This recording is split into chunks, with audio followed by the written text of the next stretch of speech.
남편과는 어린 시절부터 알고 지내던 사이입니다. 친한 오빠 동생으로 지내다가 남녀 사이로 발전한 경우예요. 특별한 계기가 있었던 건 아니지만 제가 힘든 순간마다 옆에 있어준 사람이 남편이더라고요. 제가 그 사실을 깨달았을 때쯤 남편이 먼저 사귀자고 고백을 해왔고 이후로 저희 관계는 남녀 사이로 급속도로 달라졌지요. 다른 연인들처럼 때로는 다투기도 했지만 큰 문제 없이 인연을 만났어요. 둘 다 적지 않은 나이였기 때문에 사귀면서 결혼 이야기도 종종 나눴었고요. 그러다 본격적으로 결혼 이야기가 나오기 시작한 건 아버님이 위안 판정을 받으시면서였습니다. 당시 저는 시댁 식구들과는 만난 적이 없었지만 시댁에서는 남편에게 저라는 여자친구가 있다는 걸 알고 계셨고 아버님이 잘못되시기 전에 아들이 장가는 가야 되지 않겠냐며 하루빨리 결혼을 추진하길 바라셨던 모양이에요. 이런 전후 사정을 다 알고 있는 저로서는 남편의 프로포즈를 거절하기가 어려웠지요. 아버님은 병원에 입원하셨고 저희는 최대한 빠른 시간 안에 가족들만 초대해 식을 올릴 수 있도록 휘뚜루마뚜루 결혼 준비를 하기 시작했습니다. 말이 좋아 결혼식이지 중식당에서 양가 식구들만 모아놓고 식사 한 끼 한 게 전부입니다. 얄미운 신호가 그래도 호텔 중식당이니까 어디 가서 호텔에서 결혼식 했다고 자랑하면 되겠다고 사람 성질을 건들더라고요. 그런데 식을 올리고 나서야 아버님의 위암이 오진이었다는 사실을 알게 되었습니다. 오래된 궤양이 뭉쳐져 위암으로 보였던 거라며 사실은 간경변이라나 당장에 6개월밖에 못 사실지도 모른다 소리를 들었다가 간경변이라 하니 온 집안이 축제 분위기였어요. 남편도 너무 기뻐했고 저도 물론 기뻤지요. 하지만 조금 속상하기도 했습니다. 그 오진만 아니었다면 일생에 한 번뿐인 결혼식을 그렇게 번갯불에 콩 구워 먹듯 휘뚜루마뚜루 할 일은 없었을 테니까요. 친정부모님께서도 남편을 불러 이제라도 제대로 된 식을 올릴 준비를 하라셨습니다. 사정이 딱해서 일단 식을 올리라고 허락을 해주긴 했지만 중국집에서 딸 시집 보내는 부모 마음을 자네가 아느냐며 남들보다 더 크고 화려하게 하라는 소리는 안 하겠지만 최소한 남들 하는 만큼은 해서 보내겠다고 그렇게 부모님께도 말씀드리라 하시대요. 남편이 난처해야 하는 기색을 보이자 친정부모님께선 그 전까지는 혼인신고할 생각도 말라고 하셨고요. 그런데 이 이야기를 들은 시부모님의 반응이 가관이었습니다. 당신들이라고 제가 100% 마음에 들어서 며느리로 들인 건 아니라고요. 상황이 상황이다 보니 당신들도 경황이 없어서 허락을 한 거지. 따지고 들자면 끝도 없었다나 어쩐다나. 남편을 통해 이 이야기를 전해 들었을 땐 정말이지 어이가 없어서 이럴 거면 헤어지자 소리가 절로 나오더군요. 그런데 남편이 절 붙잡았습니다. 부모님을 모시고 살 것도 아니고 저희 부모님이 먼저 혼인신고를 가지고 해라 마라 소리를 하시니까 시부모님도 속상하고 서운해서 그렇게 말씀하신 거라며 우리가 이해해 드리자고요.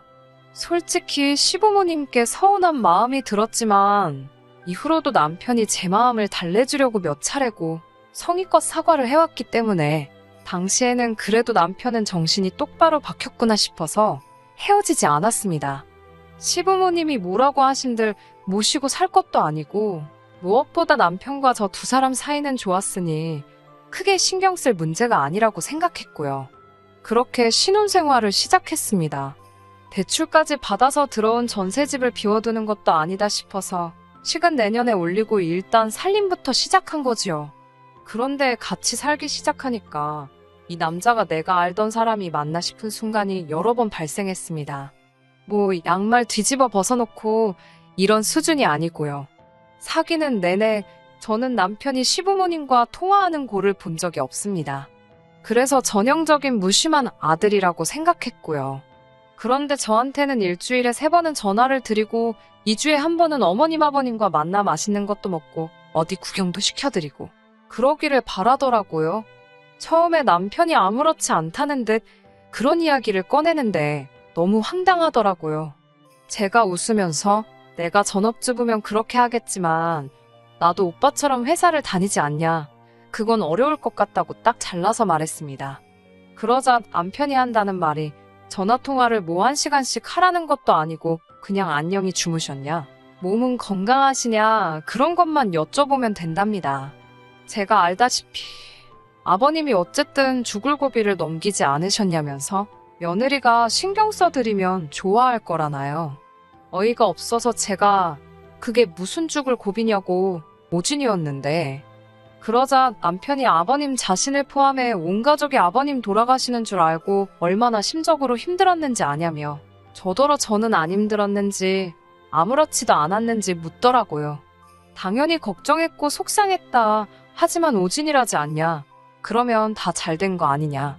했더니 남편은 고개를 절레절레 흔들더니 저더러 실망이라면서 어쨌든 앞으로는 신경 좀 써드리랍니다. 하지만 제가 결정적으로 남편과 갈라서기로 결심한 건 단지 이런 이유 때문은 아닙니다. 만약에 어머님 아버님이 저를 며느리로 딸 같은 며느리 뭐 그런 건 거창한 것까지도 바라지도 않았고요. 그저 며느리로만 제대로 인정해 주셨어도 이렇게 진흙탕 싸움까지 가지는 않았을 겁니다. 남편이 원하는 만큼은 아니었겠지만 그렇다고 제가 시댁이라고 무시한 건 아닙니다. 적어도 한두 달에 한 번은 산으로 둘러 모시고 나갔고 남편이 말하는 안부 전화도 생각날 때마다 한두 번 정도씩 했습니다. 하지만 그런 건 아무 소용도 없더라고요. 어머님 생신 때 있었던 일입니다. 사실은 경기도 외곽에 유명한 한정식 집이 있다길래 그쪽으로 모시려고 했는데 어머님 말씀이 원래 며느리 들어온 첫 해에는 며느리한테 생일상을 받는 거라고 하시더라고요. 저는 그런 이야기는 듣도 보도 못했고 친정부모님도 그런 게 어딨냐고 하셨지만 친정어머니께서 굳이 밉보여서 좋을 게 뭐가 있겠냐며 일단 이번에는 챙겨드리라 하시대요. 그래서 친정어머니의 도움을 받아 갈비찜도 하고 잡채도 하고 미역국도 끓이고 정작 저는 친정부모님께 그렇게 해드려 본 적이 없는데 어머님 생신상 차리는데 친정어머니에게 손을 빌렸으니 어찌나 죄송스럽던지요. 그런데 그런 제 속도 모르고 남편이란 인간은 다음에 아버님 생신 때도 장모님께 부탁드리면 되겠다며 좋아하더라고요. 어이가 없어서 그럼 당신은 우리 엄마 생신 때 어머님한테 도와달라고 해서 상 차려줄 거냐 하니까 그게 무슨 소리냐입니다. 사위가 왜 장모님 생일상을 차리냐고요. 며느리야 여자니까 하는 거고 자기는 사위고 남잔데 그런 걸 어떻게 하냐고 해서 솔직히 남편이 저희 부모님 생일상을 차려드렸으면 하는 그런 기대는 원래도 없었고 이건 뭐 한마디 싸붙일래도 말귀를 알아들을만 해야 싸붙이지 끝도 없겠다 싶더라고요. 한심하게 한번 쳐다봐주고는 웃기지 말라고 했어요. 어머님 생신이니까 한번 해드리는 거지. 돌아오는 아버님 생신부터는 외식을 하던지 아니면 신우한테 차리라고 하라고요. 남편이 그런 게 어딨냐고 아버님도 며느리가 차려주시는 생일상 기대하실 텐데 어쩌고저쩌고 떠들어대는데 대꾸도 안 했습니다. 그리고는 이튿날 어머니가 해주신 음식들 바리바리 싸들고 시댁으로 향했어요. 남편이 말하길 신우 남편은 선약이 있다고 안 온다고 했답니다. 무슨 선약인데 장모님 생신에도 안 오냐고 물으니 남자들끼리 낚시를 가기로 3주 전부터 약속을 해놨어서 못 온다더래요. 어이가 없어서 어머님도 아시냐 뭐라고 안 하시냐고 물으니 별로 신경 안 쓰시는 눈치랍니다. 말이 나와서 말이지만 저희 어머님께서 신우 남편 그러니까 사위한테는 아주 꼼짝을 못 하세요. 이제 다 끝난 마당에 제가 못할 말이 뭐가 있겠어요? 신우는 혼전 임신으로 결혼을 했습니다. 문제는 아이 아빠였어요. 당시 신우는 5년이나 사귀던 남자가 있었는데 아이 아빠가 그 남자가 아니었거든요. 어떻게 아이 아빠를 판명해냈는지는 모르지만 언뜻 듣기로는 나이트에서 만났답니다. 신우 남편은 저희 남편보다도 한참 어려요. 그러니 양쪽 집안이 완전히 뒤집어졌었답니다. 저희 아버님 어머님은 딸을 미혼모로 만들 수는 없었으니 빨리 결혼하라고 난리를 치셨지만 정작 애 아빠란 사람은 신우한테 속아서 잠자리를 가진 거라며 절대로 결혼은 안 한다 버텼다고요. 실제로 신우가 나이를 8살이나 속였답니다. 나이트 조명도 어둡고 술도 들어갔으니 안 걸릴 줄 알았다나요. 아무튼 결국엔 아버님 어머님이 그 남자 쪽 부모 앞에서 딸 받아달라고 무릎까지 꿇었답니다. 그렇게 결국 남자는 빈몸으로 오고 아버님이 대출받아서 신우 결혼시켰다던데 지금도 정확한 속사정은 모르지만 그래서인지 신우가 자기 남편한테 절절맵니다. 시부모님도 마찬가지고요. 아무튼 시댁에 도착하니 역시나 신우가 애만 데리고 와 있더군요. 신우가 절 보더니 왜 이렇게 늦었냐며 배고파 혼났다고 짜증을 냈습니다. 무시하자 생각하며 케이크는 사오셨냐고 물으니 냉장고에 있답니다. 슬쩍 봤는데 케이크 모양이 이상하더라고요. 살짝 열어보니 벌써 누가 손을 댄 거예요. 남편도 보더니 케이크가 왜 이러냐고 먹던 거냐고 신우한테 물었고 그제서야 신우가 자기 딸이 배고프다고 해서 한 조각 잘라 먹였답니다. 어이가 없어서 한숨이 저절로 나오대요. 누가 그러더라고요? 꼴보기 싫은 사람은 꼴보기 싫은 짓거리만 한다고. 신우가 딱 그랬지요. 제가 그래도 그걸 먹이면 어쩌냐고 하니까 이번엔 어머님이 나서서는 애가 배고파서 먹였다는데 뭘 그렇게 예민을 떠냐입니다. 남편도 냅두라는데 솔직히 그런 상황에서 제가 무슨 말을 하겠어요. 그저 속으로 예, 마음대로들 하세요 하고 말았지요. 그리고는 상을 차리려고 부엌에서 제가 해온 음식들을 꺼내놓기 시작했습니다. 그런데 신우가 어슬렁어슬렁 부엌으로 들어오더니 이번엔 제가 잘 차려놓은 음식들을 맨손으로 집어먹기 시작하더군요. 쪽쪽반 그 손으로 자기 애 입에도 넣어주고 제가 지금 뭐 하는 거냐니까 제가 제대로 해왔는지 검사하는 거랍니다. 그러더니 좀 이따 어머님한테 쪼르르 가서 뭐라고 쑥덕쑥덕 하는 것 같더라고요. 어머님께선 알겠다 하시더니 저더러 그릇에 꺼내놓은 음식들 다시 다 포장하랍니다. 저는 음식에 무슨 이상이라도 있나 싶어서 놀란 마음에 왜 그러시냐 물었어요. 그러자 어머님께서 하신다는 말씀이 신우가 너무 맛있어서 집에 가져가고 싶다고 그랬답니다. 신우 남편이 좋아할 것 같다면서요. 그러면서 덧붙이시기를 제가 해온 음식은 전부 신우 싸주고 우리는 그냥 나가서 먹잡니다. 그리고 다음에 또 해오래요. 속도 상하고 동시에 어처구니가 없어서 이번만큼은 그냥 못 넘어가겠더라고요. 참다 못한 제가 속사포처럼 속에 있는 말을 쏟아냈습니다. 제가 좋은 대로 모시겠다 했을 땐 무조건 며느리한테 생일상 받으셔야 한다셔서 회사에 연차까지 내가면서 다 만들어 왔더니 신우 주신다는 게 말이 되느냐고요. 그러자 어머님이 저더러 그게 억울하냐입니다. 어차피 당신 먹으라고 해온 음식이면 당신이 먹던지 똥을 닦던지 동네 거렁뱅이한테 주던지 신경 쓰지 말아야지. 뭐 얼마나 생색을 내고 싶어서 이러는 거냐고요. 제가 어머님께 무슨 말씀을 그렇게 하시냐고 받아치려는데 이번엔 신우가 나서서는 됐다고 필요 없다고 포장하지 말랍니다. 치사하고 더러워서 안 가져간다나요? 저는 신우한테도 말 그렇게 하는 거 아니라고. 나도 이 음식들 하느라 시간 쓰고 돈 쓰고 들인 정성이 있으니 어머님께 서운해서 그러는 거라고 받아쳤습니다. 그러자 신우가 돈이 문제냐며 한 10만 원 주면 되냐입니다. 진짜 또라이인가? 미친 엑스 소리가 입 밖으로 튀어나올 뻔한 것 간신히 참고는 신우가 손댄 부분만 싱크대에다 보란듯이 버리고 남은 것만 챙기기 시작했어요.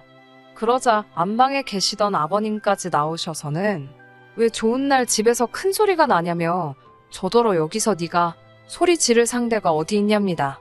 생일상 한번 차리라니까 아주 집안을 쑥대밭을 만들어 놓는다면서 남편까지 저더러 왜 이렇게 일을 크게 만드냐는데 그땐 정말 서럽더라고요.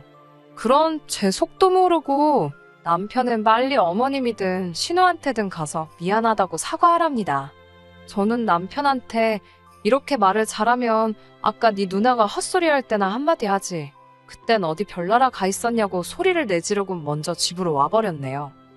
그리고는 집에 먼저 왔는데 생각할수록 분하고 괘씸하더라고요. 더 열받는 건 남편은 그 와중에 기어이 시댁에서 밥을 먹고 왔다는 거예요.